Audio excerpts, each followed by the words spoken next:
Good morning. I'm Sergeant Hungerford with the Jacksonville Sheriff's Office Traffic Homicide Unit. This briefing is in reference to a traffic fatality that happened last night at about 11:21 in the morning, or 11:21 at night, in the 4100 block of Phillips Highway. Officers were dispatched to this location in reference to a pedestrian that had been struck in the roadway. Upon arrival, they summoned Jacksonville Fire Rescue to render aid. They transported the black male in his mid-40s to a local hospital where unfortunately he was pronounced deceased. Witnesses at the scene advised that the black male appeared to be walking in the middle of the roadway when he was struck by a light-colored four-door vehicle. The vehicle then fled the scene in an unknown direction, probably northbound. The suspect was struck in the northbound lanes as well. It appears in the middle of the center lane. There is some debris left at the location, which indicates it's probably a light-colored vehicle, and it's probably missing a driver's side or a passenger side mirror. We're still working on that, and we're working on video. At this time, the 4100 block of Phillips Highway is closed down, and it will remain closed down probably for another hour while we process the scene. And this is the 125th traffic fatality in Duval County this year. And with that, I'll take any questions you might have. What is your message for the persons responsible for this? Okay.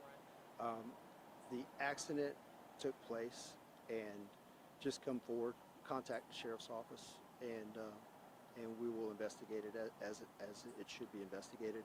In Duval County, in Florida, you're required to stay and make a report and render aid.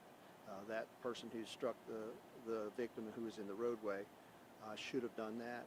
Sometimes people panic and leave the scene, but the sooner they come forward and are honest about the predicament that they're in, the better it will be for them.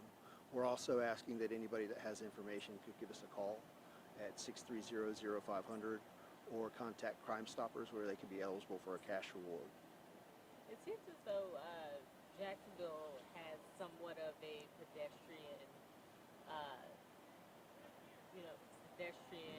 fatality problem or issue. We've had a lot of them lately.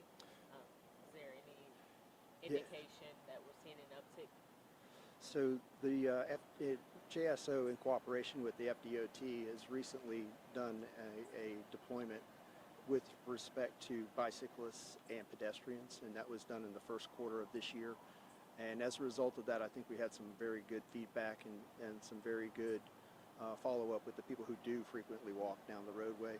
I would tell everybody out there, make sure you cross at a marked crosswalk and push the button that allows the traffic signal to give you the right-of-way, and make sure you follow those crosswalk directions, because they're posted in most busy areas. There's a crosswalk.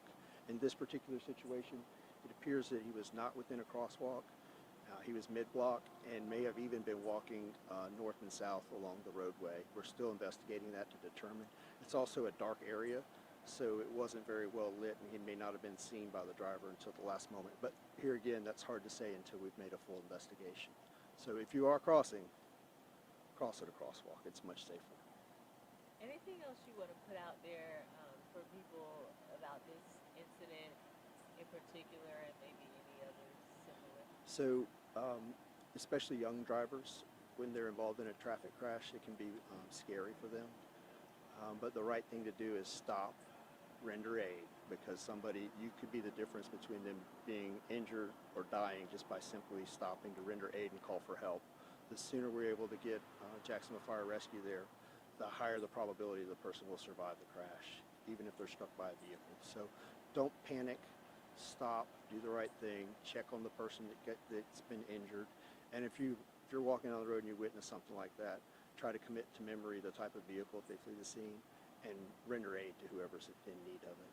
My last question to you, what's the severity of the consequences that a person can face for leaving the scene of the crash? They can be charged with a felony. That's a serious offense, yes, and loss of driver's license as well. So, and the sooner they come forward and help themselves, the better. Okay. Thank you, sir. I appreciate your time. Have a good morning. Thank you. Thank you.